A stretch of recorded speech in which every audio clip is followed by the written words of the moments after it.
The first time the forest spoke my name, it used my father's voice. And that's how I knew I wasn't supposed to answer. I had been a ranger for almost 14 years by then, long enough to know the difference between wind through lodgepole pine and something breathing wrong.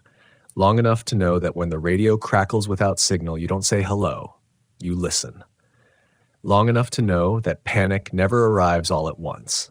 It seeps in, quiet and patient, the way rot takes a beam from the inside. My name is Daniel Mercer, badge number 04117, U.S. Forest Service, Law Enforcement and Investigations. I chose this job because I believed distance from people meant distance from harm. I believed trees were honest. That land, no matter how brutal, didn't lie. I was wrong about that. I was wrong about a lot of things. The recording you're hearing now wasn't meant to exist. I'm making it because written reports get edited, buried, redacted until the truth looks like clerical error. Audio is harder to erase. Voices carry things ink can't. Sometimes they carry guilt. It started the winter after the Keegan boy vanished. Eli Keegan was 9 years old, missing from a snowshoe trail less than 2 miles from a plowed access road. His parents said he'd gone ahead, laughing, kicking powder into the air. They lost sight of him for maybe 30 seconds. When they rounded the bend, the trail ended. No prints, no slide marks, just a clean stretch of untouched snow leading into black timber. We searched for 12 days. Dogs refused to go past the tree line. One handler quit on the spot, left his badge in the snow like an offering. I told myself animals scatter scent. I told myself hypothermia does strange things. I told myself the boy must have fallen into a creek swallowed by ice.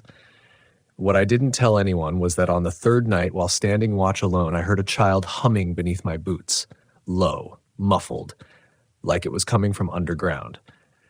I reported nothing. I went home. I slept. That was my first mistake. The forest I was assigned to doesn't have a proper name people use. On maps, it's just acreage, contour lines, elevation data. Locals call it the quiet range, not because it's peaceful, but because sound behaves differently there. Shots don't echo right. Shouting gets swallowed. Sometimes you hear footsteps without anyone walking. The winter after Eli, things shifted. Not dramatically. Subtly. Radios would drain in minutes, even with fresh batteries. Trail cameras captured still frames of nothing. Trees bent at impossible angles, shadows standing upright at noon. We found a deer strung up between two saplings, rib cage opened cleanly, organs missing, no blood in the snow, like it had been emptied elsewhere and placed back gently, almost respectfully. We told ourselves it was poachers, then cults, then bored military units from the restricted zone north of us, running drills they weren't supposed to acknowledge. Every explanation was easier than the alternative. By spring, I started dreaming about tunnels. I'd never been underground in that forest. No known caves, no recorded mines. Yet every night I'd walk down narrow stone corridors slick with moisture, hearing boots ahead of me that matched my pace exactly. When I stopped, they stopped. When I whispered, something whispered back, but never the same words. I woke with dirt under my fingernails. Real dirt. Packed and mineral rich, not the loose soil near my cabin. I scrubbed until my fingers bled. Told myself stress does that. Told myself guilt invents rituals. The first real incident, the one I can't explain away, happened in late June. A hiker named Morales went missing along an unofficial spur trail. Adult male. Experienced. Left a detailed itinerary. He vanished 3 hours in. We found his pack upright against a tree, zippers closed, boots neatly placed beside it. His phone was inside, still recording video. I watched that footage alone in the station after midnight. The camera shook as he ran. His breathing was controlled at first, then frantic. He kept saying, "I know you're there," over and over, like a prayer or a threat. At one point he stopped, turned in a slow circle, and whispered, "Don't do that." The audio picked up something behind him. Not footsteps, not speech. A wet, rhythmic sound, like lungs learning a new shape. The video ended with the camera tilting toward the ground as if he'd been lifted by the chest. I filed the report, sanitized it, changed the wording. I told myself that's what professionals do. That night, the smell started. Burnt hair. Not smoke, something sweeter, heavier. It came from the trees around my cabin, drifting in waves. When I stepped outside, the air was warm, too warm for midnight at elevation. Heat shimmered between trunks like a mirage. My skin prickled as if the forest was exhaling. That's when I heard my father's voice again. He's been dead 12 years. "Danny," it said from the tree line, "you left him." I knew better than to answer. I went back inside, locked the door, sat with my service weapon on the table, watching the walls breathe. By July, I stopped trusting my own logs. Dates were wrong. Events I swore happened appeared in no record. Other rangers avoided me, conversations cutting short when I approached. Once, I caught my reflection in the station window, and it moved half a second after I did. I began to suspect we weren't meant to notice what was happening, that the land tolerated us only as long as we stayed blind, and that something beneath it was growing impatient. The call that broke everything came on a day too cold for summer. Static first, then my name. Not a voice. Voices, layered, flattened, speaking in unison. "Ranger Mercer, we found something." Coordinates followed, no unit ID. The location sat deep inside a zone marked blank on our internal maps. No trails, no jurisdiction. I should have called it in. I should have waited for backup. Instead, I grabbed my gear and drove. Because part of me already knew what I'd find. Because the ground doesn't forget us, and because something down there was finally ready to be seen. I reached the coordinates just after dusk, where the road dissolved into scrub and broken stone like it had been erased mid-thought. No signage, no boundary markers. My GPS spun uselessly, arrow circling itself until the screen went dark. The air tasted metallic, like I'd bitten my tongue. When I stepped out of the truck, the door closed behind me without my touch. Slow, deliberate, the latch clicking shut like a decision made for me. The forest there was wrong in a way that didn't announce itself. Trees stood at uniform distances, not planted but corrected. Moss grew in straight lines along their bases. There were no insects, no birds. Sound didn't echo, it compressed. Each footstep felt like it was being absorbed before it could exist. I keyed my radio. Nothing. Not even static. The silence felt padded, upholstered, as if the world had been soundproofed. I followed the coordinates on foot, compass swinging uselessly. The temperature dropped with each step, not gradually, but in slabs, warm, then cold enough to sting, then warm again. Sweat froze along my spine, then melted. My breath fogged, then didn't. I remember thinking with a strange calm that the forest was trying out different versions of me to see which one broke fastest. That's when I saw the opening. It wasn't a cave. Caves announce themselves. Jagged mouths, collapsed stone, the honest violence of geology. This was an absence.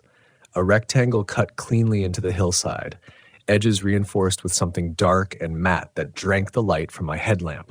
No signage, no blast marks, just a doorway where none should be. The smell pouring out made my eyes water. Wet fur, old blood, ozone. Under it all, that same burnt sweetness I'd smelled near my cabin. I stood there for a long time, listening. The ground vibrated faintly like a distant generator or a heartbeat. Protocol says you mark the location and withdraw. Protocol doesn't account for hearing a child cough from beneath the earth. "Eli?" I said before I could stop myself.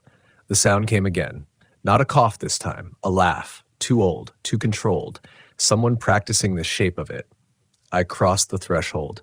The temperature inside snapped to cold so severe it felt like pressure, like invisible hands pinning my chest. The walls were metal, not rock, ribbed and damp, whispering as they contracted. My light barely reached 10 feet ahead before being swallowed by shadow that seemed to move independently of my beam. There were footprints on the floor. Bare feet, child-sized, then adult, then something that had tried to be both and failed, toes dragging, heels absent. I followed them down a sloping corridor that curved gently, like it was designed to keep you from seeing too far ahead. The air hummed. Every few steps, the walls shuddered, shedding flakes of rust or something organic pretending to be rust.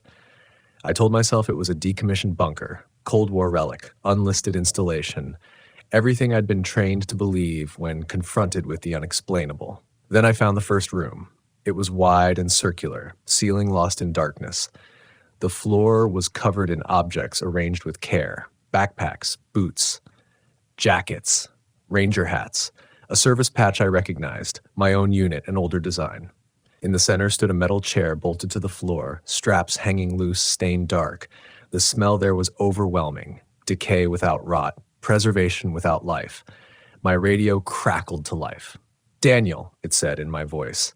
"Calm, professional. You're late." I dropped the radio. It kept speaking from the floor. You keep missing things," it continued. "You did with the boy. You did with Morales. You're doing it now." I backed toward the corridor, heart hammering, and that's when the lights came on. Not all at once. Section by section, revealing more rooms branching off the main chamber. Observation windows, tables with restraints, racks of equipment I didn't have names for. Some of it pulsed faintly as if alive. Some of it was older than any technology I recognized, stone and bone worked into precise shapes, and behind the glass, movement. Figures stood motionless in the adjoining rooms, silhouettes distorted by thick panes. Some wore clothing, some didn't. Some had too many joints. Some had faces pressed flat against the glass, features smoothed away like clay left in the rain. One of them raised a hand. It had my wedding ring on its finger. My knees buckled. I remember thinking about my ex-wife, how she used to say I was never really present, always listening for something else. I wondered if this was what I'd been listening for. The radio spoke again, now layered with other voices beneath mine.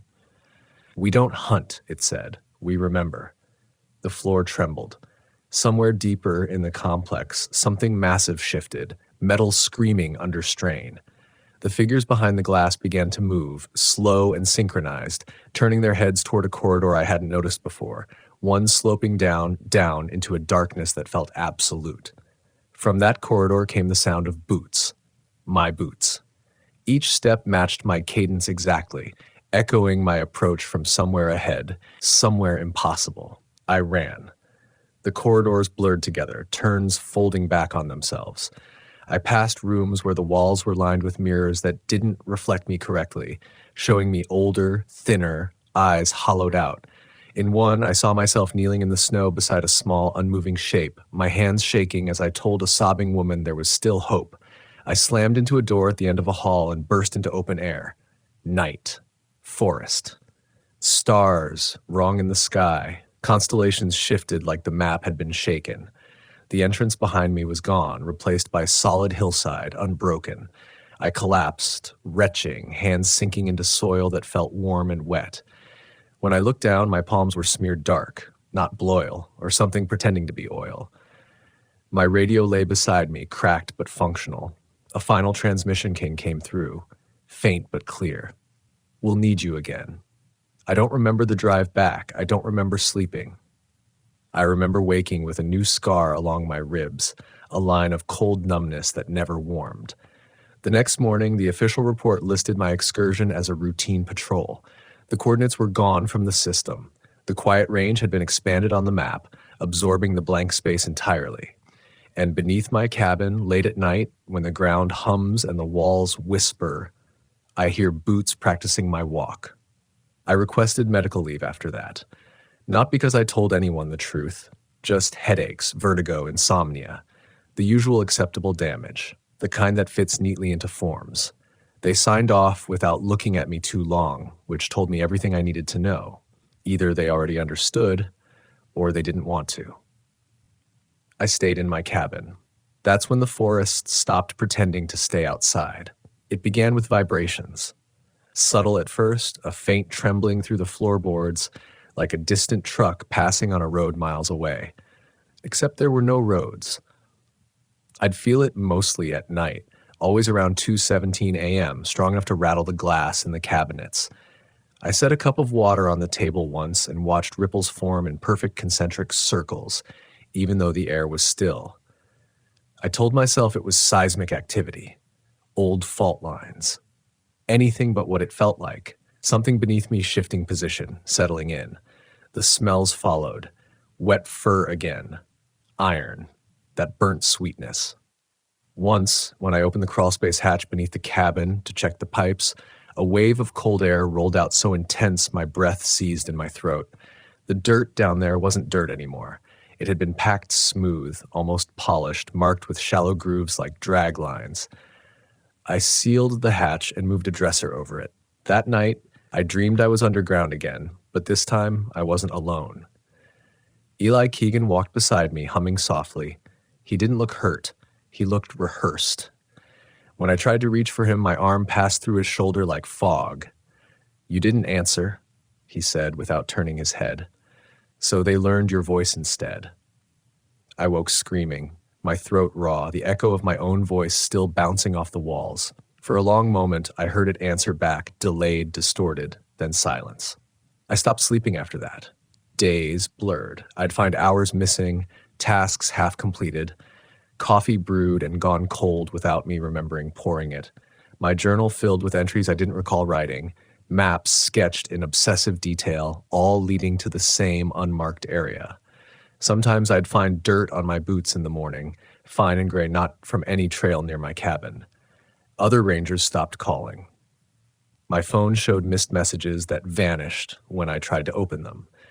Once, I drove into town for supplies and realized halfway there that the road signs had been replaced with blank metal plates, reflective but unreadable. When I blinked, they were normal again. I started hearing footsteps around the cabin at dusk, slow, careful, always circling, never approaching the door. I'd sit with my back to the wall, weapon in my lap, listening as they matched my breathing. Once, I shouted into the darkness, demanding identification. The answer came immediately from 3 directions at once. "Daniel Mercer," it said. "Badge 0417. My voice. Perfect. I fired into the trees. The sound was wrong. Flat, compressed, like it had been wrapped in cloth. No impact. No return fire. Just the smell of burnt powder mixing with that ever-present sweetness. The next morning, I found 3 spent casings placed neatly on my porch, arranged in a triangle. That was when I realized I wasn't being hunted. I was being studied. The guilt came back hard then, no longer abstract. I thought about every report I'd softened, every sound I'd ignored. About Eli's parents, still living in that house at the edge of town, still setting a place for him at dinner, just in case. About Morales' last video, the way he'd sounded angry more than afraid, as if he knew he'd been lied to long before he vanished. I started to suspect the disappearances weren't random, that the forest, or whatever lay beneath it, chose people who were already half gone, people used to not being believed. Late one afternoon, as heat shimmered through the trees despite the calendar insisting it was fall, I found a note on my table. I don't know how long it had been there. No envelope, no handwriting. The letters were pressed into the wood itself, shallow but precise. You are ready to remember properly. Below it was a date. The next day. Coordinates followed, different from before, deeper. I laughed then, a dry, broken sound that hurt my ribs. I considered burning the cabin down, driving until the roads ended for real, but I knew, with a certainty that felt implanted, that distance wouldn't matter. The ground didn't care about my intentions. It cared about proximity, about weight.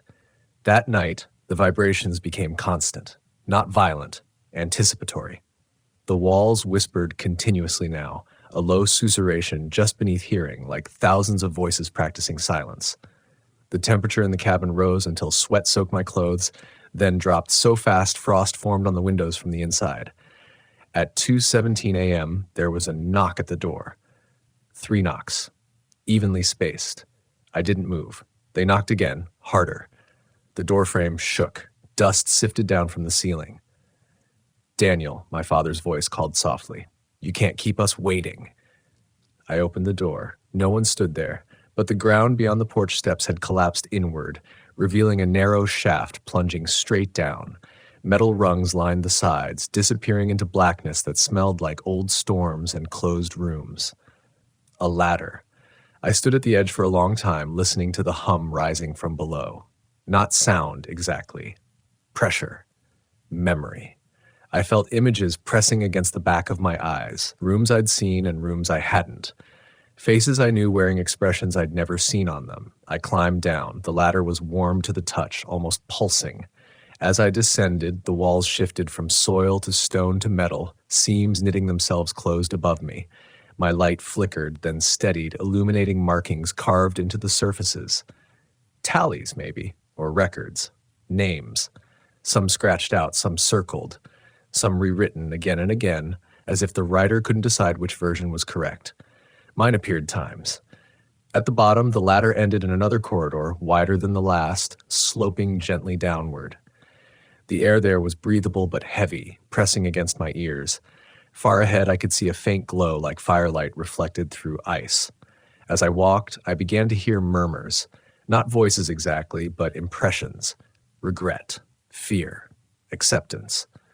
They washed over me in waves, each one leaving something behind. By the time I reached the light, my hands were shaking uncontrollably. The chamber beyond was vast, cathedral-like, supported by pillars that looked grown rather than built. In the center yawned a pit, its edges ringed with equipment both ancient and modern, cables feeding into nothing, stone altars wired with sensors. The glow came from below, a slow, breathing luminescence that illuminated shapes moving deep within. Figures stood around the pit. Some I recognized, rangers, hikers, locals long listed as missing. Others wore uniforms I didn't know, insignia deliberately unfamiliar. They all faced the pit, motionless, heads bowed. One of them turned toward me. It was me, or close enough that the difference felt obscene. "Don't be afraid," it said gently. "You already belong to the record." The ground beneath my feet vibrated, stronger now, as if acknowledging my presence. And for the first time since Eli vanished, I understood what the forest had been asking of me. Not silence. Participation. I wanted to refuse. I want that on record, even if nothing else survives. I wanted to turn around, climb back up the ladder, seal the shaft, pretend this was one last hallucination stitched together by guilt and exhaustion. But refusal implies distance, choice. And standing there at the edge of that pit, I understood something essential had already been taken from me, long before my boots touched that ladder. The thing wearing my face stepped aside, gesturing toward the pit. "Look," it said, "this is why we can't let witnesses leave unchanged." I approached the edge. The light from below wasn't fire. It was movement. Layers of motion so dense they produced illumination. Like bioluminescent algae multiplied 1,000-fold, except what moved down there had mass, depth, intent. The pit wasn't bottomless. I could see walls spiraling downward, carved with the same names I'd seen in the shaft. Thousands of them, some etched deep and confident. Others scratched lightly, tentative, as if the writer hadn't been sure the name would last. At different levels, I saw openings, cells, alcoves, chambers. Inside them, figures sat or stood, unmoving. Some were skeletal, some looked asleep. Some watched me with eyes too reflective, too alert.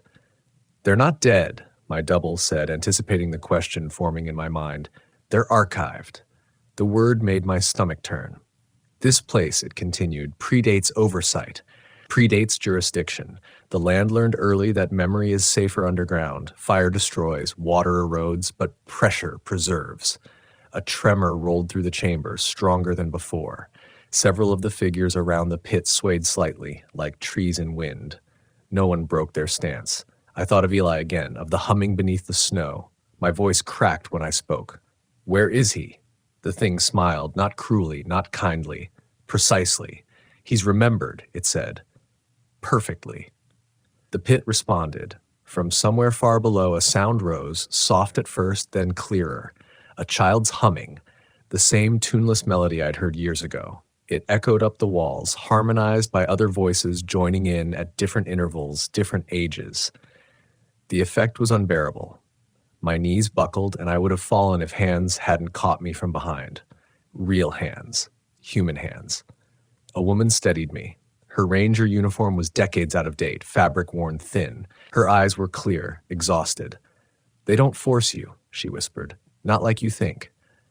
I looked at her, really looked. I recognized her then, a cold case from before my time. Disappeared during a wildfire evacuation, presumed dead. "What happens if I say no?" I asked. She hesitated. They let you leave, she said finally, but they don't let you forget, and forgetting is the only thing that ever kept us human. My double crouched in front of me, meeting my gaze. You've already been altered, it said softly. You hear us when others can't. You smell us. You feel the ground shift. That doesn't go away. The chamber pulsed as if in agreement. What do you want from me? I asked. To correct the record, it replied. To stop lying in your reports, to stop misplacing the truth where it can rot. Images flooded my mind, reports I'd filed, words crossed out, phrases softened. No evidence of foul play, likely succumbed to the elements. Each sentence felt like a weight added to the pit. You'll still walk the surface, it went on. You'll still wear the badge, but when the land takes someone, and it will, you'll make sure they're accounted for, properly. And if I don't, the double tilted its head, then you'll join them, eventually. Everyone does. The humming stopped. Silence slammed into the chamber, so complete my ears rang. I thought of my father's voice calling from the trees, of boots practicing my walk, of the scars on my body that no doctor could explain, of the way the forest had been closing ranks around me for years, patient, inevitable. I nodded. The relief in the room was physical. The pressure eased. The figures around the pit straightened, some exhaling sounds I felt rather than heard. Good, my double said. Then you need to remember something you've been avoiding. The ground split. Not violently. Gently, a section of the floor slid aside, revealing a smaller chamber beneath. Inside, lit by the same breathing glow, lay a familiar shape, a parka, red, child-sized. My legs carried me forward without permission. I knelt, hands shaking, and lifted it. Beneath was a small body, preserved but wrong, skin pale and stretched, eyes open and reflective like glass. Eli Keegan stared up at me. He didn't fall, the double said quietly. He was brought. You heard him. You walked away. I didn't know, I whispered. You knew enough. The child's mouth opened. Why didn't you answer? He asked, in a voice that layered many others beneath it. Something inside me broke then. Not loudly, not cleanly. It fractured the way stone does under slow, relentless pressure. I'm sorry, I said, over and over, to him, to all of them, to the ground itself. The pit closed. The chamber lights dimmed. The figures began to disperse, filing into corridors I hadn't noticed before, each swallowed by darkness in turn. My double lingered, watching me with an expression I couldn't read. You'll forget parts of this, it said, enough to function, not enough to be free. Will I see you again? I asked. It smiled. You already do. I woke in my cabin, morning light streamed through the windows. Birds sang. The forest looked exactly as it always had, beautiful, indifferent. My body ached, but the vibrations were gone. The smell gone. The crawlspace hatch was sealed, the dresser back where it belonged. For a moment, I believed it had been a breakdown, a stress-induced fugue, the mind protecting itself. Then I noticed the dirt under my fingernails. Fine, gray, packed. I returned to duty a week later. No one asked where I'd been. My medical leave paperwork was already processed. The coordinates I'd written down were missing from my journal, replaced by a single line I didn't remember writing. Account for them. Disappearances still happen in the quiet range. I file different reports now. More detailed, less comforting. Sometimes, late at night, my radio crackles without signal. I don't answer, but I listen. Sometimes I hear humming beneath my boots. Sometimes I feel the ground shift, satisfied. And sometimes, when I catch my reflection in a dark window, it nods at me first. If you're hearing this because you're planning to go into the woods because you think maps are complete and silence means safety, understand this. Some places don't lose people. They keep them. And once you're remembered properly, the ground does not forget you. Title: The Ground Keeps Our Names. I am writing this because the forest has begun to say mine. It doesn't speak the way people think it does. There's no voice, no words. It's pressure. Weight, the sense that something vast has leaned closer and is waiting for you to notice. I felt it before once, years ago, but never like this. Not until the winter, the ground stopped freezing. My name doesn't matter anymore, but I was a federal ranger for almost 18 years. Backcountry patrol, search and rescue, law enforcement when necessary. I chose the job because I liked order. Trails had numbers. Boundaries were marked. Maps told the truth if you knew how to read them. Out here, mistakes had consequences, but they were usually simple ones. Hypothermia, bad footing, a misjudged river crossing. I told myself that anyway. The district I was assigned to doesn't appear on tourist maps, and it's a wedge of land where 3 jurisdictions overlap, and none of them like to talk about it. High desert climbing into timbered slopes, then breaking into shale and old scars from mining operations that never quite died. They just sank back into the hills. There are ghost towns out there that still get mail by accident. There are roads the GPS refuses to acknowledge. There are fences with no signs and gates with locks newer than the ones on our equipment sheds. The first disappearance that still keeps me awake happened 8 years ago. A college student named Aaron Pike, 21, solo hiker. Experienced enough to know better, inexperienced enough to trust the trail markers. He vanished on a section of maintained path that runs less than 3 miles between 2 ranger stations. No storms, no predators, no elevation hazards. We found his pack neatly set against a cairn, zipper closed, boots lined up beside it like he planned to come back. We never found him. I signed off on the report that declared probable exposure. I knew it was a lie the moment I wrote it. Exposure leaves signs. So do falls. So do animals. This was absence, clean and deliberate. After that, the dreams started, but I didn't call them dreams. Rangers don't get paid to indulge that kind of thinking. I called them stress responses. I called them unresolved cognitive loops. I told myself it was normal to hear a radio crackle in your sleep, to wake convinced someone was calling your name from beyond the tree line. I stayed rational for a long time. The winter, everything finally broke. We had frost in July and heat shimmer in January. The lake at the northern boundary never froze, not once, even when the air dipped to 10 below. Steam rose off it in the mornings, carrying a smell like wet fur and old pennies. Fish floated belly up along the shoreline, eyes clouded, gills flared as if they'd been boiled. Locals said it was volcanic activity. There is no volcanic activity there. A geologist from the state came out, took samples, wouldn't meet my eyes when I asked him if it was safe to keep the campground open. He left early and never sent the follow-up report. The first truly disturbing call came in mid-October. A hunter radioed in from the eastern ridge, voice shaking so badly I could hear his teeth clicking. He said he'd followed a set of footprints that looked human but were wrong in the spacing, wrong in the depth, too even, too heavy. He said they ended at a stand of aspens so thin you could see daylight between every trunk. He said something was breathing behind them anyway. By the time I reached his last known coordinates, there was nothing there. No hunter. No tracks. The aspens stood exactly as they always had, leaves trembling though there was no wind. When I keyed my radio, static hissed back, layered with something else, and a rhythmic sound, like fingers drumming on metal from very far away. That night, my cabin shook as if something passed beneath it. Not an earthquake, a single deliberate vibration that rolled under the floorboards and faded into the hills.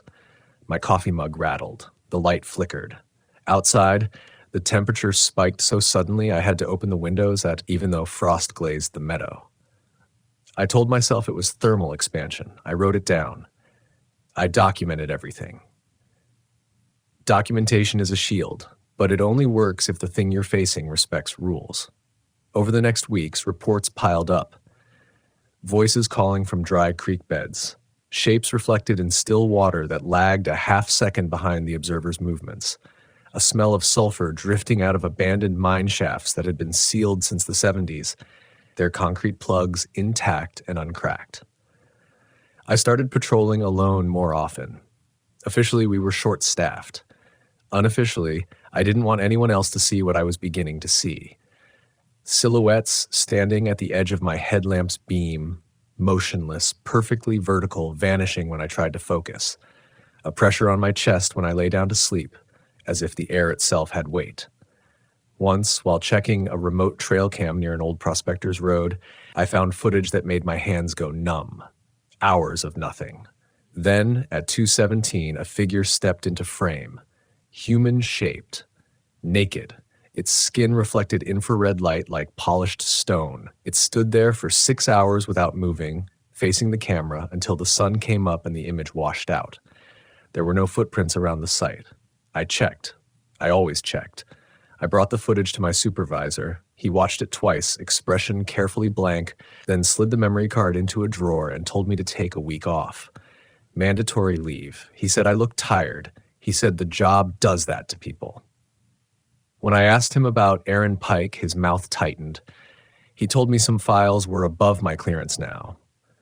That was when I realized the guilt I'd been carrying wasn't just about failing to find people.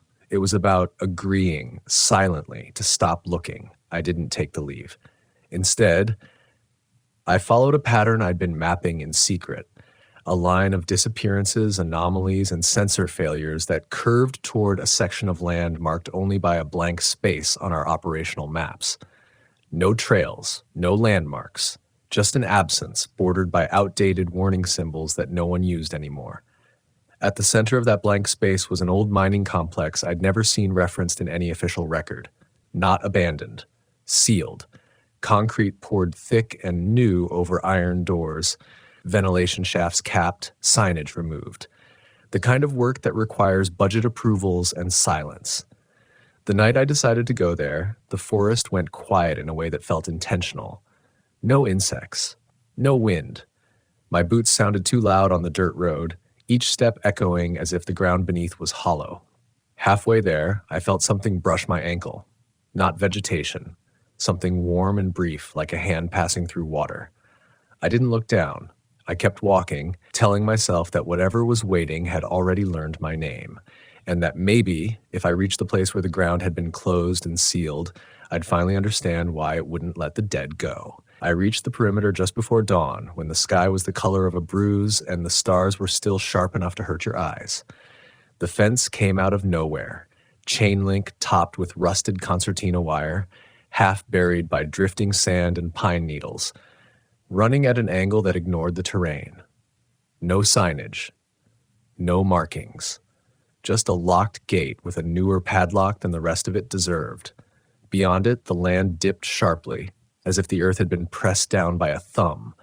The air smelled wrong there. Not rot exactly, cleaner than that, but threaded with something metallic and sweet like blood diluted in rainwater. My breath fogged even though the temperature had climbed again overnight. Heat shimmered above the ground in thin, nervous waves. I cut the fence. I logged it in my notebook afterward, out of habit. Time, location, tool used. The sound of the wire snapping carried farther than it should have, echoing down into the depression. When it faded, the silence that followed felt thicker, padded, as if the forest had leaned in to listen. The path down wasn't a path at all. Just compacted soil with shallow impressions that might have been footprints if you wanted them to be. I didn't. They were too consistent, spaced as if measured, each depression identical in depth despite the uneven slope. My rational mind latched onto erosion patterns, animal traffic, anything that didn't require me to accept what my eyes were suggesting. At the bottom, the mine complex emerged from the earth like a scar that never healed. Concrete slabs poured flush with the hillside, seams sealed with tar that still glistened faintly. Steel doors set deep into the rock, their hinges welded over, no graffiti, no weathering. The forest had grown around it, but not over it, as if the ground itself refused to reclaim that space. There was a sound coming from inside, not loud, not constant. A low, rhythmic thrum that I felt more than heard, vibrating through the soles of my boots and up my legs. It reminded me of industrial ventilation systems, the kind that keep air moving in places where it shouldn't stagnate. Except there were no vents visible. No stacks. Nothing but sealed concrete and rock. My radio crackled once. I froze, hand hovering over it. Static spilled out, layered thick. Then, clear as if someone stood beside me, a voice said my name. Not Aaron's voice, not the hunter's. My own, but flattened, stripped of inflection, like it was being read off a card. I shut the radio off and stuffed it into my pack. I circled the structure, mapping it in my head. The ground sloped toward a narrow ravine behind it, choked with scrub and deadfall. At its base, half hidden by shadows, was a secondary entrance I hadn't seen on the satellite images. A tunnel mouth reinforced with corrugated steel, its concrete seal fractured. Not broken, just separated, as if something inside had pushed outward and then stopped. Cold poured out of it in a steady stream, frosting the nearby brush despite the warm air above. When I stepped closer, my chest tightened, that familiar pressure returning, heavier now. Each breath felt borrowed. I should have turned back. I know that. The training manuals are clear about unauthorized structures, unknown hazards, confined spaces, but layered over that was the memory of Aaron's boots lined up by the trail, of the footage of the unmoving figure, of my supervisor's eyes sliding away. I ducked into the tunnel. The temperature dropped instantly, skin prickling as sweat turned to ice. My headlamp beam cut a narrow cone through the darkness, illuminating damp metal walls and a floor littered with fine dust that puffed softly with each step. The smell intensified, wet fur, old blood, something chemical underneath it all. The tunnel sloped down gently, then leveled out. After 50 yards, it widened into a chamber supported by thick pillars poured directly into the rock. This wasn't a mine. It had been repurposed, expanded, engineered. Cables ran along the ceiling, some severed, others disappearing deeper into the complex. The thrum was louder here, resolving into overlapping frequencies that made my teeth ache. I found personal effects scattered along the wall. A hunting license warped by moisture, a child's sneaker caked in dust. A ranger-issued flashlight identical to mine, its lens cracked, battery long dead. I recognized the serial number etched into the casing. It had belonged to a colleague who transferred out suddenly 3 years back and never answered my calls again. The floor bore marks that made my stomach drop. Drag patterns, not chaotic, organized. Parallel lines scoring the dust, leading toward a deeper passage marked by a steel door hanging open on twisted hinges. The concrete around it was cracked, radiating fractures like a spiderweb. As I approached, the sound changed. The thrum fell away, replaced by something wetter. A breathing, maybe. Slow and deep, syncing with my own despite my efforts to control it. The headlamp flickered, dimmed, then steadied. Beyond the door was a shaft descending straight down, its walls lined with ladder rungs bolted into the rock. My light couldn't find the bottom. Warm air rose from it in pulses, carrying that same metallic sweetness. I stood there for a long time, arguing with myself in clipped professional terms. Lack of backup, unknown depth, atmospheric hazards. But under all of it was a certainty that if I left now, I would never come back, and neither would anyone else. The ground would keep its names. I started down. The ladder vibrated faintly under my hands, not from my movement, but from something deeper, a resonance that traveled up the metal and into my bones. Halfway down, my headlamp illuminated carvings etched into the rock walls. Not symbols, words, names scratched repeatedly until the stone was chewed raw. Some were recent, the letters sharp. Others were worn smooth by time. I saw Aaron Pike's name twice. The shaft opened into a cavern vast enough that my light felt inadequate, a small, defiant glow swallowed by darkness. The floor was uneven, rising and falling in mounds that shifted subtly as I watched. At the center stood a structure that did not belong underground, a ring of metal panels arranged in a circle, their surfaces scarred and buckled, cables snaking from them into the rock like roots. Inside the ring, the air warped. Heat shimmered, bending the light, distorting the space within so that distances became impossible to judge. Shadows moved there without casting shapes. I heard footsteps behind me. I spun, heart slamming, headlamp swinging wildly. The cavern was empty. No, not empty. Figures stood at the edge of the light, just beyond where I could see clearly. Human silhouettes, motionless, too tall, too thin. When I focused on one, its outline blurred, as if my eyes refused to agree on its shape. One stepped forward. It wore a ranger's uniform. My uniform. The name patch was blank. It opened its mouth, and the cavern filled with voices. dozens of them, overlapping, whispering from the walls, the floor, the metal ring, names spoken with intimate familiarity, my name among them. I backed toward the ladder, every instinct screaming retreat, but the ground shifted under my boots, softening, gripping. The figures advanced without moving, the distance between us collapsing like a trick of perspective. That was when I understood the truth I'd been skirting since the first disappearance. This place wasn't hiding something that hunted us. It was teaching something how to be us. I don't remember deciding to run, but my body did it for me. The ground loosened its grip just enough for me to stumble backward, boots tearing free with a sound like suction breaking. The figures didn't rush. They didn't need to.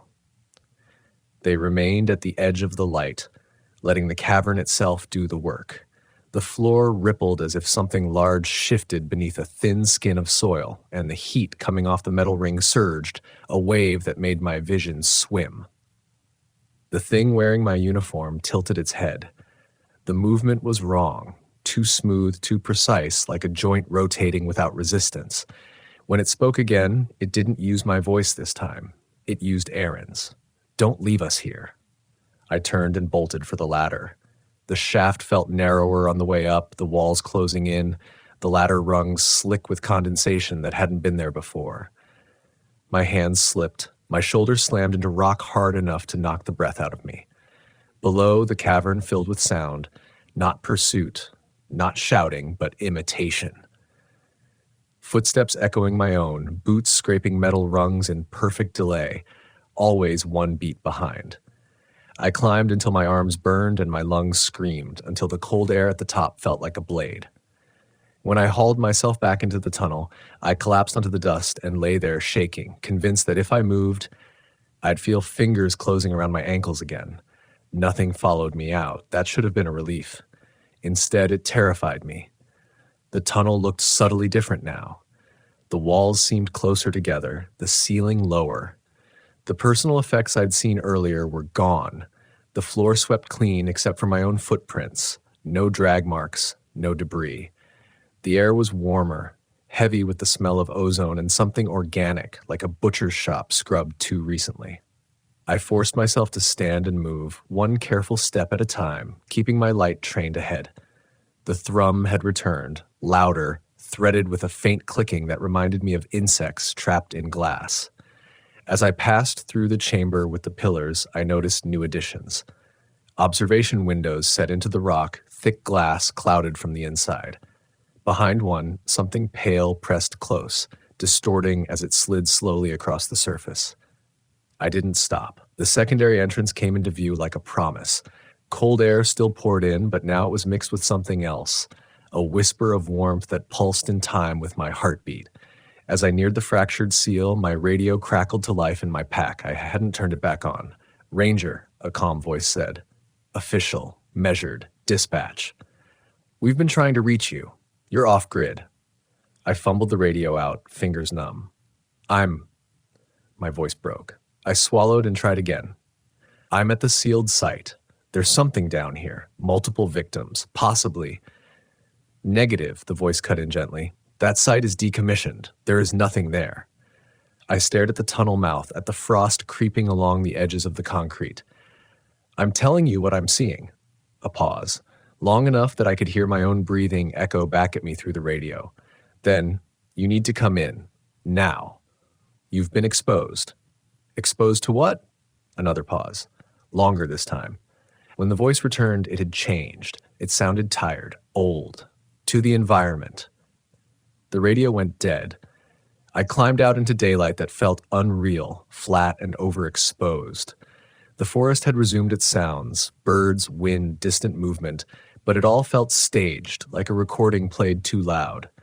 The fence I'd cut hung open, the wire ends neatly twisted together as if someone had repaired it. My truck waited where I'd left it, dust undisturbed around the tires.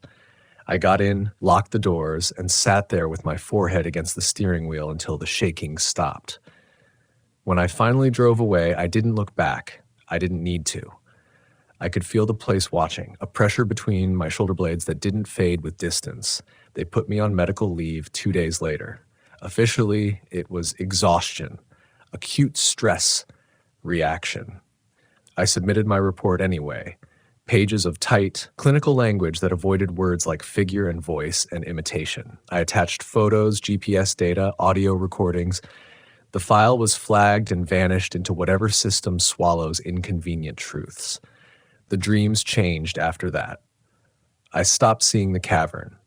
Instead, I dreamed of the forest above it, empty of people but crowded with presence. Trees bent inward, their roots exposed and writhing, knitting together beneath the soil. I'd walk familiar trails only to find new paths branching off, each marked with my own boot prints leading away from where I stood. Sometimes in the dreams, I followed them. I started noticing things when I was awake, too. Reflections that didn't quite line up. My shadow stretching in the wrong direction. A delay when I moved my hand, like the air resisted me for a fraction of a second. Once, while shaving, I nicked my chin and watched the blood bead, then retreat back into the skin, leaving no mark behind. I stopped answering calls from colleagues. I knew what they'd ask. I knew what I couldn't explain. 3 weeks after the mine, a hiker went missing on the same stretch of trail where Aaron had vanished. Same conditions, same neat arrangement of belongings. This time there was footage, cell phone video uploaded briefly before it was taken down. A man filming himself laughing, saying he thought he saw someone ahead. The camera swings, catches a glimpse of a figure standing among the trees. It's wearing a ranger's uniform. The name patch is blurred. I watched the clip frame by frame until my eyes burned. The gait, the posture, the way it tilted its head. Mine. I don't go into the woods anymore. I can't. Even from my cabin porch, I feel the pull, the subtle encouragement of paths opening, of ground softening underfoot. At night, the temperature spikes and drops without warning. The smell drifts in through closed windows. Wet fur. Old blood. Sometimes, just before dawn, I hear breathing beneath the floorboards. Slow. Patient. Matching my own. I think the sealed places were never meant to keep something in. They were meant to keep something from spreading too quickly. I don't know how many names the ground has learned. I don't know how many more it needs. I only know that it practices over and over, perfecting the details that, waiting for the day, there are no witnesses left who can tell the difference. If you hear someone calling your name from the trees, don't answer. If you see someone who looks like they belong out there, look at the details, the spacing of their steps, the way the land reacts to them. And if you ever find a place on the map that's been carefully left blank, understand this. Some disappearances aren't accidents. They're rehearsals. I thought leaving the district would quiet things. That was the lie I told myself when I packed what little I owned into the truck and drove south, away from the overlap zone, away from the blank spaces on the map. I took a desk assignment 2 states over, review work, training materials, incident analysis, paper, screens, fluorescent lights, safe distances. The forest followed me anyway. It started small, a vibration through the concrete floor of my apartment at night, subtle enough to pass for plumbing, a smell in stairwells that had no business being there, wet soil copper, something animal. I stopped sleeping with the lights off because darkness felt less like absence and more like accumulation. I told myself it was delayed stress response. Hypervigilance. Classic symptoms. I read the manuals I'd helped write, searching for myself in the bullet points. Nightmares. Dissociation. Sensory hallucinations. All of it fit if you squinted hard enough. What didn't fit was the consistency. Every morning at 3:17, my phone would buzz once. No notification, no missed call, just a single vibration, like a pulse. When I checked the system logs, there was nothing recorded. It happened even when the phone was powered off. On the 5th night, I dreamed of the mine again, but not from inside. I was above it, hovering just over the tree line, watching the sealed concrete swell and crack like a chest drawing breath. The ground around it darkened, soil liquefying as roots pulled free and slithered back underground. From miles away, figures began to move toward it, converging along trails that rearranged themselves to guide the way. Among them, I saw myself. I woke up screaming, throat raw, sheets soaked. The vibration was still echoing through my bones. 2 days later, my former supervisor emailed me. No subject line, just a single sentence in the body. They're accelerating. I stared at it for a long time before replying. I asked him what he meant, why he'd contacted me after months of silence. His response came back almost immediately. You went somewhere you weren't cleared for. That made you useful. I didn't answer after that. The disappearances spread, not clustered anymore, scattered. Suburban greenbelts, state parks, even urban construction sites where the ground had been disturbed deeply enough to remember. The news called it coincidence, a statistical blip. Authorities cautioned against speculation. I recognized the pattern anyway. It wasn't random. It was adaptive. They weren't just learning how to look like us. They were learning where we felt safest. One afternoon at the office, a trainee stopped by my cubicle with questions about a case study. She stood too still, hands folded, eyes locked on mine without blinking. When she spoke, her voice had a faint echo, like sound bouncing off concrete walls. "Have you ever been underground?" she asked. The question had nothing to do with the paperwork in her hands. I told her no. She smiled, and for a moment her teeth seemed too uniform, too clean. Then she thanked me and walked away, her footsteps falling in exact rhythm with the hum of the building's HVAC system. I reported the interaction. HR scheduled a wellness check for me. That night, the breathing returned, louder than ever. Not beneath the floor this time, but inside the walls, moving laterally, exploring. The apartment grew warm despite the winter air outside, heat radiating from the corners as if something pressed close from the other side. I fled before dawn. I don't know why I drove back. Habit, maybe, or the simple truth that whatever was happening had roots, and roots are easier to track than branches.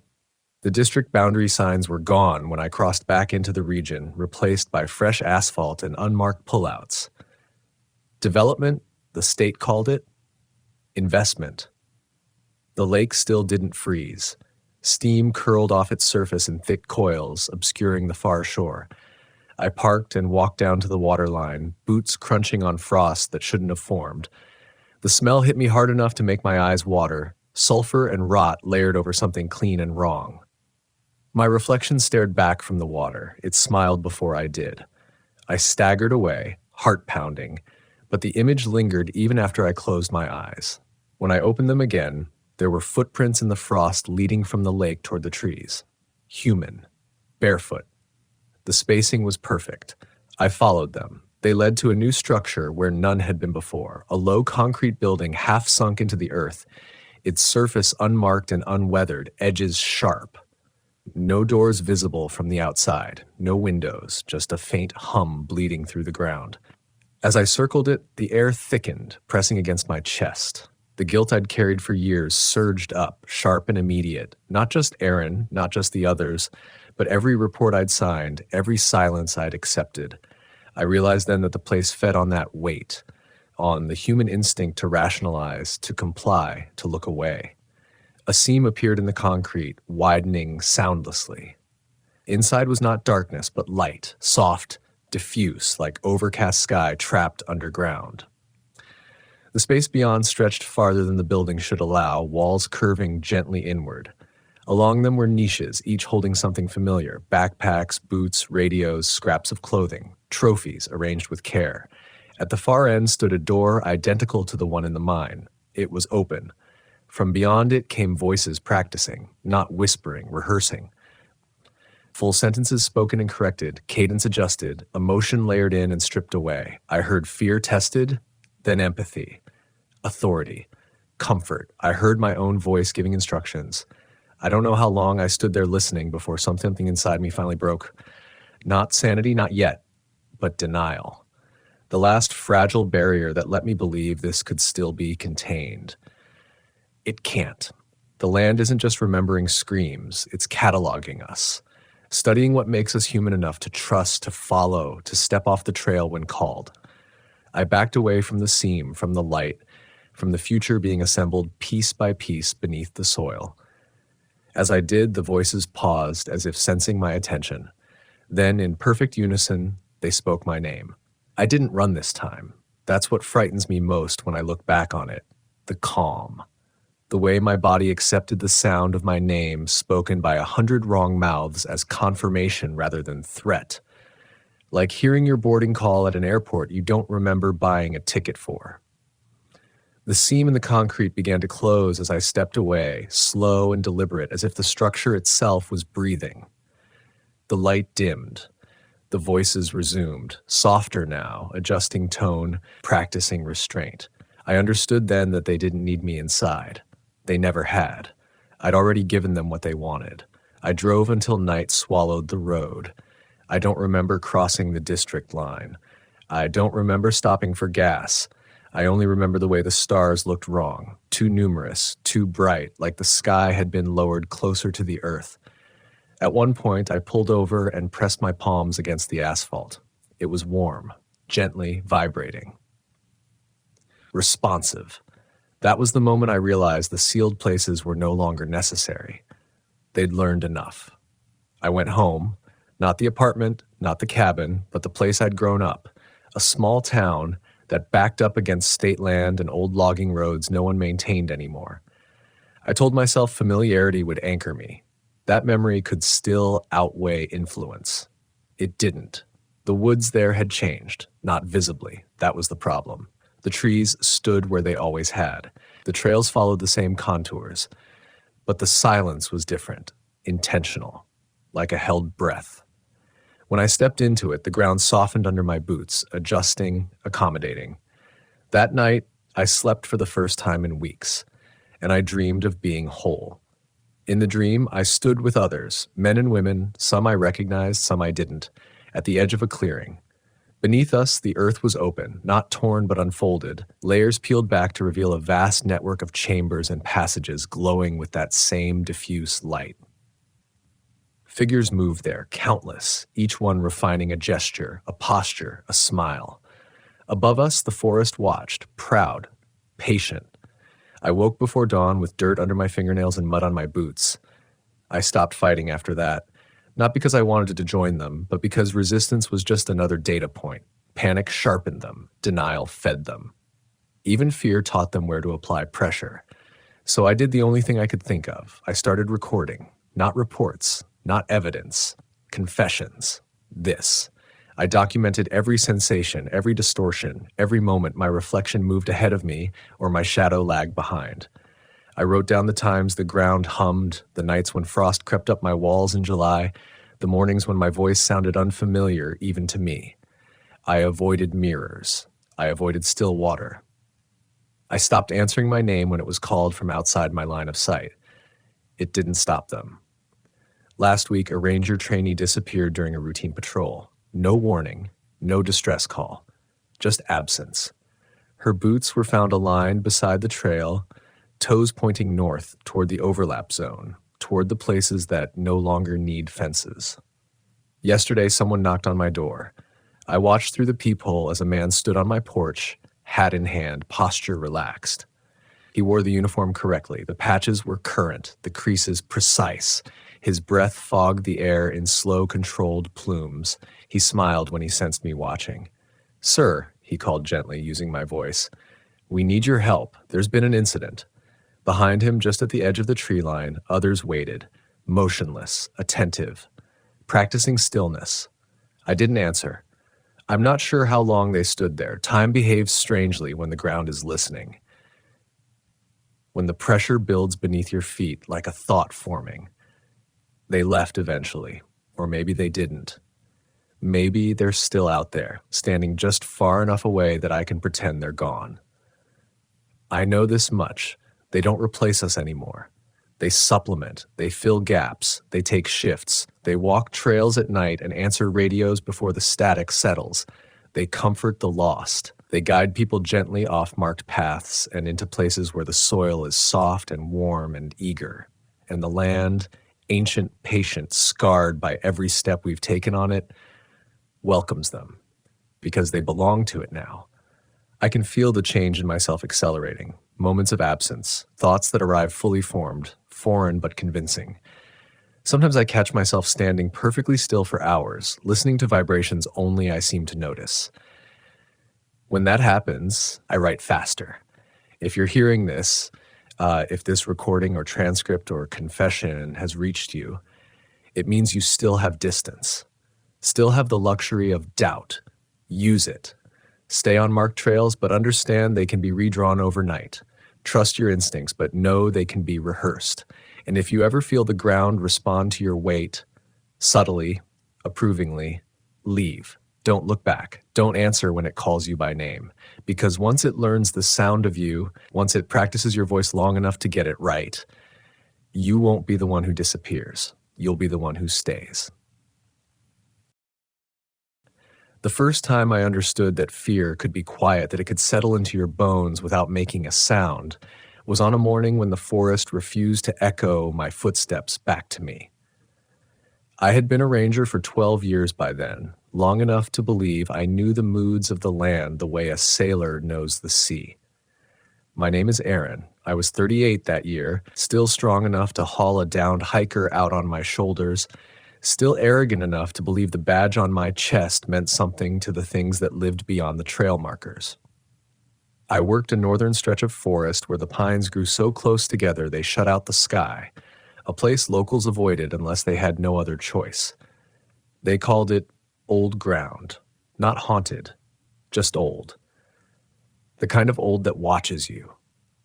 The people who lived near the forest were practical men and women, loggers with scarred hands, shopkeepers who locked their doors early, hunters who never stayed past dusk. They didn't talk about legends the way tourists did. They talked about places. Don't camp near the limestone caves. If you hear movement uphill at night, don't investigate. If something follows you but never shows itself, walk steady and don't run. They said these things the way you'd warn someone about thin ice. I used to smile and nod. Training teaches you to explain fear away, animal behavior, acoustics, stress responses. You learn that the woods are never silent, only uninterpreted. I believed that. I needed to believe that because the forest was my responsibility, and you can't protect something you think is alive in ways you don't understand. That morning, the radio crackled with a missing persons report. A college student, solo camper, overdue by 2 days. Last known location, a ridge trail that skirted the cave system the locals avoided. I packed light. Rifle stayed locked in the truck. Bear spray on my belt, boots still damp from the previous day's patrol. The air smelled like wet needles and cold stone. Everything about it felt ordinary. That should have comforted me. It didn't. As I moved deeper into the pines, the forest seemed to pull inward. Sound dampened. Even the birds kept their distance. I told myself it was weather pressure, the way fog can swallow noise. But my instincts kept whispering that I was being listened to, not watched. Listened to, as if each breath I took was being weighed. I found the student's campsite by late morning. Tent half collapsed, gear scattered, fire pit cold and untouched. No signs of struggle, no blood, just an impression in the dirt near the tree line that didn't sit right with me. Too deep, too wide. Not a bear, not a person. I crouched and ran my fingers along the edge. The soil was compacted as if something heavy had stood there for a long time, shifting its weight, waiting. That was when I heard it. A low sound, not quite a growl, not quite wind. It came from uphill, from the direction of the caves. It wasn't loud. It didn't threaten. It existed. And the longer I listened, the more it felt like the sound was adjusting itself to me, matching the rhythm of my breathing. I froze, every lesson in my training screaming at me to identify the source, to assert control. Instead, I found myself stepping back, one careful foot at a time, refusing to turn around. I told myself it was an elk, told myself it was rock shifting underground, told myself anything that would keep my hand steady. But then the smell hit me. Wet fur. Old musk. A smell like something that had lived too long in the dark. It wrapped around the trees and crawled into my throat. I gagged and tasted iron. I radioed for backup. Static answered me. The radio worked fine minutes earlier. I tried again, nothing. That was when panic nudged at the edges of my thoughts. Not full-blown terror, just enough to make me question my confidence. I took another step back and snapped a branch under my heel. The sound stopped. Silence rushed in, thick and immediate. I waited for the crash of something charging downhill. It never came. Instead, I heard footsteps, slow, deliberate, bipedal. Each step pressed into the ground with a weight that didn't belong to any animal I knew. They circled, never close enough to see, always just out of sight. I raised my voice and shouted the standard call, identifying myself, commanding any person to respond. My words fell flat, absorbed by the trees. That was the moment denial broke, because something answered me. It didn't speak, it exhaled, a long, controlled breath that mirrored my own. The intelligence in it was unmistakable. I felt small then, not because I was threatened, but because I was understood. Whatever was out there knew what I was, knew the limits of my courage, and didn't need to rush. I backed away until my calves hit a fallen log, and I nearly went down. My heart hammered so hard it blurred my vision. I remember thinking of the locals, of how they never used names for what lived here. Naming gives power, and I had none. When I finally reached the trailhead hours later, the forest released me like a held breath. The radio sprang back to life. Backup arrived.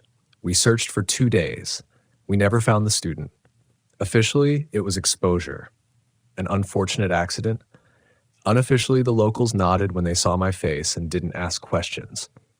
I went home that night and scrubbed my gear until my hands bled. The smell lingered anyway. In my dreams, I stood at the edge of the caves, listening to something breathe in the dark, matching me perfectly. I told myself it was stress, trauma, the mind filling in gaps, but a seed had been planted, and once fear learns how to be quiet, it never leaves you alone again.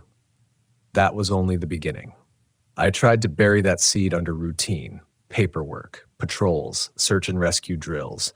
I told myself that whatever I'd encountered near the caves was an anomaly, my nerves stretched thin by too many nights alone in the woods.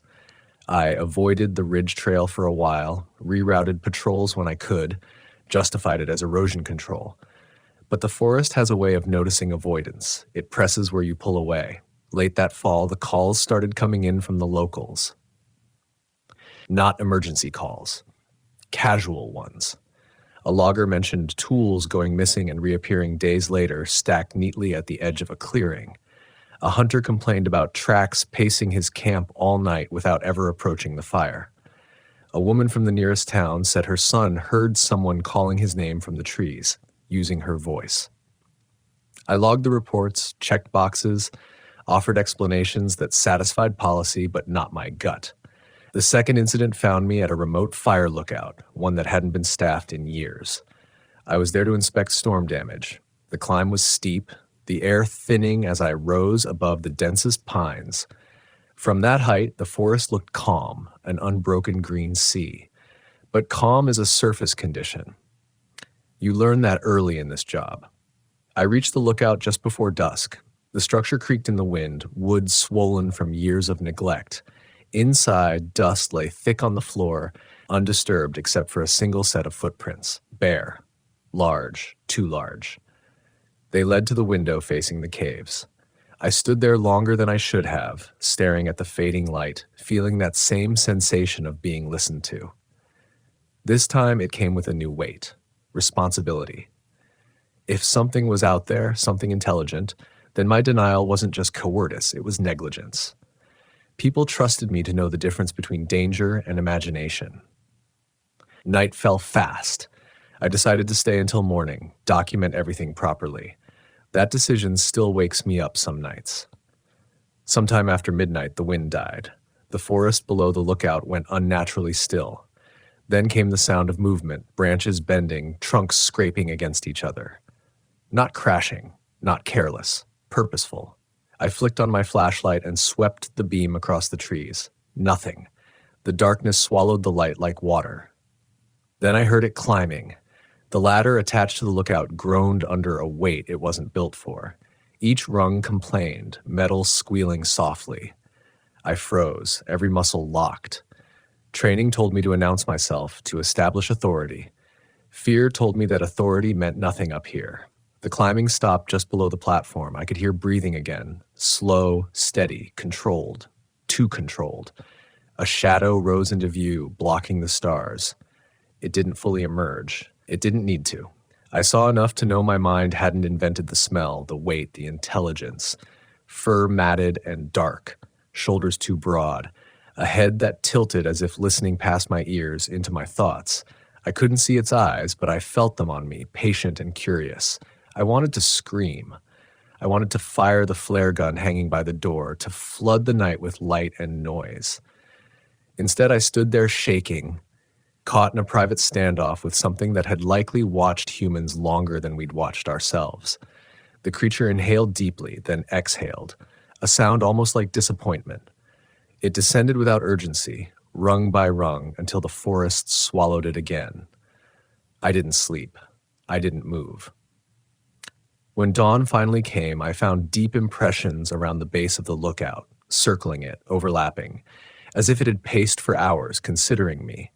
I reported structural damage and left out the rest. Winter brought snow, and with it, tracks that couldn't be ignored. They appeared near the caves, then farther out, as if testing boundaries. Search teams followed them until they vanished into bare rock. We found bones near one cave entrance, deer, elk, something else I didn't recognize. Cleanly stripped, arranged. My inner conflict shifted then. It wasn't denial anymore. It was doubt about others. I stopped trusting my fellow rangers to see what I saw. I worried that if I spoke openly, they'd dismiss me, or worse, blunder into something they weren't prepared for. Isolation crept in, heavy and corrosive. I started taking solo patrols more often, telling myself I was protecting them. The third encounter broke that illusion. A winter storm trapped a group of hikers near the cave system. Visibility dropped to nothing. I went in with one other ranger, a younger guy, eager and confident. We found the hikers' camp abandoned, supplies intact, footprints leading toward the caves. I felt dread coil tight in my chest. The storm howled, masking sound, distorting distance. We followed the tracks into the cave mouth. The air inside was warmer, damp. The walls bore marks, scratches high above our heads, deliberate. My partner laughed nervously, joked about bears. I didn't correct him. I couldn't. Deeper in, the cave widened into a chamber where the hikers huddled, alive but shaken. As we herded them out, a sound rolled through the stone, a deep vocalization that vibrated in my ribs. Panic erupted. Lights shook. Someone screamed. It came from behind us. I turned in time to see it fill the passage, forcing itself low under the ceiling. In the confined space, its size was undeniable. It roared, not in rage but in warning. A claim. My partner froze, eyes wide, rifle useless in his hands. I stepped between him and the thing without thinking, arms spread, voice hoarse as I shouted for everyone to run. For a heartbeat, it felt like the creature considered me. Then it struck the wall, collapsing rock, blocking its own path. Dust filled the chamber. When it cleared, the passage was sealed. The thing was gone. We got out. The hikers survived. Official reports blamed the collapse on unstable limestone. My partner never came back to work. He wouldn't look at me when I tried to talk. I knew then that escape didn't mean victory. It meant being allowed to leave. The forest had taught me something terrible and necessary. Some secrets are kept not to protect us, but to test us, to see how much we're willing to carry. I still work those woods. I still wear the badge, but I no longer believe I'm the protector. I'm a witness. And the caves are still there, breathing slowly beneath the pines, waiting for the next lesson. After that winter, the forest stopped feeling like a place and started feeling like a presence that followed me home. I'd wake in the middle of the night, convinced I could hear breathing outside my cabin window, slow and deliberate, timed to my own. I'd lie there counting seconds between inhales, telling myself it was wind moving through eaves, the normal creaks of old wood. But the rhythm never changed, never rushed, never faltered. When I finally worked up the nerve to look, there was never anything there, just the tree line standing too still as if it had been holding its breath. Spring came late that year. Snow lingered in the shadows, feeding streams that ran louder than usual. With the thaw came disappearances. Not tourists this time, locals. A trapper who knew every game trail vanished between his cabin and his snares.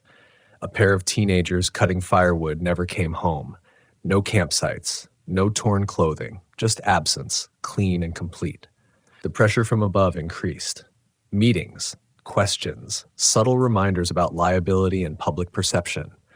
I stuck to facts, weather, terrain, human error. Every explanation felt thinner than the last. Inside, another conflict gnawed at me. Fear of losing others. Not hikers I'd never met, but the people who trusted me. The loggers, the families, the kids who waved when my truck rolled through town. If I acknowledged what was really happening, panic would spread. People would go looking for answers where none could be survived. So I made a choice. A bad one, in hindsight.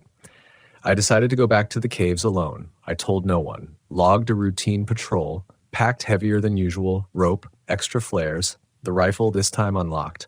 Not because I believed it would help, but because not carrying it felt like surrender. The trail to the caves looked different in spring. Water trickled over stone, birds returned cautiously. The forest pretended nothing was wrong. That pretense was almost worse than open hostility. At the cave entrance, the air felt wrong, thick, as if sound itself had weight. I stood there longer than I meant to, memories pressing in from every direction. The first breath I took inside tasted of damp earth and something older, something that didn't belong on the surface. My flashlight beam cut narrow tunnels through the dark, revealing walls polished smooth in places, scarred deep in others. As I moved deeper, I noticed signs I'd missed before. Small piles of stones stacked with care, bones arranged in spirals all pointing inward. Not random, intentional. Markers, maybe? Or warnings. My heart hammered, but a strange calm settled over me too. A sense of inevitability, like I was finally walking a path that had been laid out long before I was born.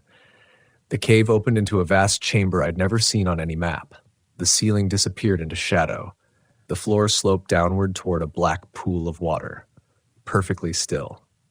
The smell was strongest here, the same wet musk layered with something almost metallic. I realized then that the fear I'd been carrying wasn't just of being attacked, it was of being understood too well, of having every rational defense stripped away. That was when the sound came from behind me. Not footsteps this time. Stone shifting, grinding slowly, as if the cave itself were moving. I spun, flashlight shaking, and saw shapes emerging from the darkness. Tall, furred silhouettes that resolved into one massive form. It didn't rush. It never rushed. It stood at the edge of the light, head tilted, chest rising and falling. Up close, the intelligence in its posture was undeniable. Ancient. Patient. Familiar with endings. I tried to speak. Words failed. My throat locked around them. The creature took one step forward, and the ground trembled. Images flooded my mind unbidden. Missing faces, empty cabins, bones laid out with care. Not malice. Stewardship. The realization hit me with crushing clarity. This thing didn't see itself as a monster. It saw itself as a guardian. The caves weren't a lair. They were a boundary. I don't know how long we stood there, locked in that terrible understanding. Eventually, it raised one arm and pointed, not at me, but toward the pool. The gesture was deliberate, almost ceremonial. I felt a pull then, a pressure behind my eyes, like something urging me to look, to step closer, to see what lay beneath the surface. Fear spiked into panic. I stumbled back, heart racing, mind screaming that some knowledge can't be survived. The creature's posture changed, not anger, disappointment. It exhaled sharply, a sound that rattled stone, and the pressure lifted. I didn't wait. I ran, boots slipping on wet rock, lungs burning. The cave seemed to close in around me, passages shifting, echoes multiplying. Behind me, I heard movement, but not pursuit. Just presence, reminding me I was being allowed to leave. I burst into daylight, shaking, sobbing without realizing it. The forest greeted me with birdsong, sunlight filtering through new leaves. The contrast was almost unbearable. I sat there for a long time, hands pressed into the dirt, grounding myself in the ordinary. After that, I changed how I worked. I marked certain areas off limits without explanation. I rerouted trails. I discouraged exploration with quiet authority. Some people listened. Some didn't. Those who didn't sometimes disappeared. Fewer than before. Enough to know my efforts mattered, even if they weren't perfect. Years have passed. My hair's gone gray. My knees ache. New rangers cycle through confident and bright-eyed. I don't tell them everything. I tell them just enough about listening, about respecting the places that don't want to be known, about the danger of believing the forest is empty just because you can't see what lives there. The caves remain, so does the presence beneath them. Sometimes, on certain nights, I feel it listening again, measuring my breath against its own. There's no hatred in it, no mercy either, just balance. A reminder that reason is fragile, that the land remembers what we try to forget. When I finally retire, I won't leave this place. I'll live close enough to hear the forest breathe, because someone needs to witness. Someone needs to remember that not all spirits are meant to be banished. Some are meant to be respected. And if you ever walk among these pines and feel a quiet fear settle into your bones, don't run. Listen. Turn back. The forest is old, and it still whispers for a reason. I thought that understanding would bring peace. It didn't. What it brought was weight, the kind you don't set down at the end of a shift, the kind that seeps into your posture, your voice, the way you look at a tree line a second longer than everyone else. I became quieter after that spring. The locals noticed. They didn't ask why. In places like this, silence is a language. The last story I need to tell you happened the year I finally accepted that I was no longer standing between the forest and the people. I was standing between the people and the truth. It was late summer, dry season, the kind of heat that turns pine sap into amber tears running down bark. A wildfire sparked 2 valleys over and crept toward our jurisdiction. We evacuated campsites, closed trails, everything by the book. Except the fire behaved strangely. It avoided certain ridges, skipped over entire stands of trees like they were marked, and every path it refused to cross led back to the caves. Command wanted a controlled burn to redirect it. The burn line would cut straight across old ground, across places I had spent years quietly protecting. I argued. I cited wind models, soil instability, historical data. They heard excuses. Liability, budget, deadlines. Fire doesn't care about legends, they told me. Neither does what lives under the mountain. The night before the burn, I couldn't sleep. The air felt charged, electric, as if the forest itself was bracing. I drove out alone one last time, parked at the edge of the restricted zone, and walked in without a flashlight. Moonlight filtered through the canopy in pale strips. Every sound felt amplified. Insects ticking, distant branches shifting, my own heartbeat thudding like a warning drum. As I neared the caves, the smell returned, stronger than ever. Not just musk now, but smoke, old ash, memories of fire layered over centuries. I realized then that the boundary wasn't just physical. It was elemental. The caves weren't hiding something from us. They were containing it. I reached the main entrance and stopped. The forest was watching, not with eyes, with attention. A pressure that settled on my shoulders, heavy but familiar. I spoke out loud for the first time in years. I don't remember the exact words. They weren't commands or pleas, they were acknowledgments that I saw, that I understood my place, that I had failed more than once but tried to do better. The ground vibrated beneath my boots. Slowly, deliberately, the presence emerged, not fully, not the way it had in the cave, but enough. A silhouette against stone and shadow, closer than ever before, close enough that fear finally gave way to something else. Grief. I felt the loss it carried. The encroachment, the noise, the fire lines and drills and markers we drove into the land without listening. This wasn't a creature reacting to us. It was a custodian being overwhelmed. I understood then why it took people. Not out of hunger, out of necessity. Balance paid in flesh when no other currency is offered. It stepped aside. The cave mouth yawned wider, darkness rolling out like breath on a cold morning. Images flickered at the edge of my vision, fire rushing unchecked, trees screaming as sap boiled, the mountains splitting open. Then another path, fire bending, slowing, dying where it reached the boundary. A choice. I backed away, hands shaking, heart breaking under the certainty of what would follow. The next morning, I falsified reports, changed wind data, miscalculated spread rates. The controlled burn was moved. The wildfire died naturally 2 days later, exactly where the forest wanted it to. No one questioned the outcome. They praised the models. I accepted the nods and kept my eyes on the ground. That was the moment I became something else. Not just a witness, a keeper. Years have passed since then. New leadership, new policies. The world presses closer every season. I do what I can. Sometimes it's enough. Sometimes it isn't. There are still disappearances, but fewer. There are still whispers, but quieter. The balance holds. For now.